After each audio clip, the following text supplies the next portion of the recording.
Pada hari ini, Senin 4 Mei 2026, kami penuntut umum pada Komisi Pemberantasan Korupsi telah membacakan tuntutan pidana kepada terdakwa Abdul Qadim Sabudin dan Edi Yulianto terkait pemberian suap PTWP terkait pengurusan pajak di KPP Madya Jakarta Utara.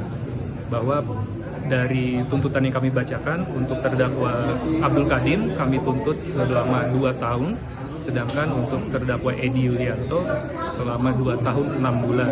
Mengapa ada perbedaan? Karena mereka berbeda usianya dalam hukum pidana. Hal-hal yang meringankannya untuk terdakwa Abdul Qadim karena sudah berusia lanjut, usianya 70 tahun lebih, sedangkan Pak Edi masih 50 tahun. Jadi perbedaan usia itulah yang membuat ada selisih 6 bulan terkait tuntutannya. Namun kami pastikan bahwa perkara ini masih di tingkat pemberi.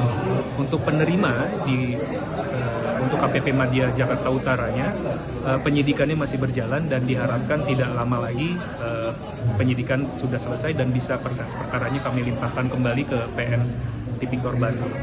Baik, untuk terdakwa Abdul Qadim ini adalah konsultan pajak dan terdakwa juga seorang dosen.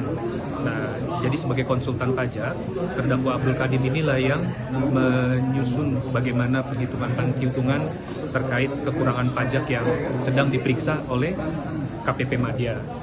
Nah, dalam proses menggunakan jasanya sebagai konsultan pajak, ternyata jasanya ini hanya fiktif semata untuk digunakan sebagai mekanisme pembayaran komitmen fee kepada pemeriksa pajak di KPP Madya Jakarta Utara. Sedangkan Edi Yulianto adalah sebagai tax manager di PTWP yang memberikan suap. Sebagai tax manager ini, terdakwa Edi ini secara sadar mengetahui dan menyusun rencana anggaran biaya RAP untuk dibayarkan melalui perusahaan dari terdakwa Abdul Qadim.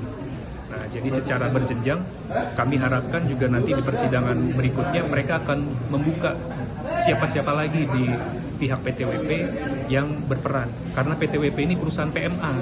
Jadi ada jajaran direksi yang dalam pemeriksaan penyidikan kemarin belum sempat diperiksa karena berada di luar negeri.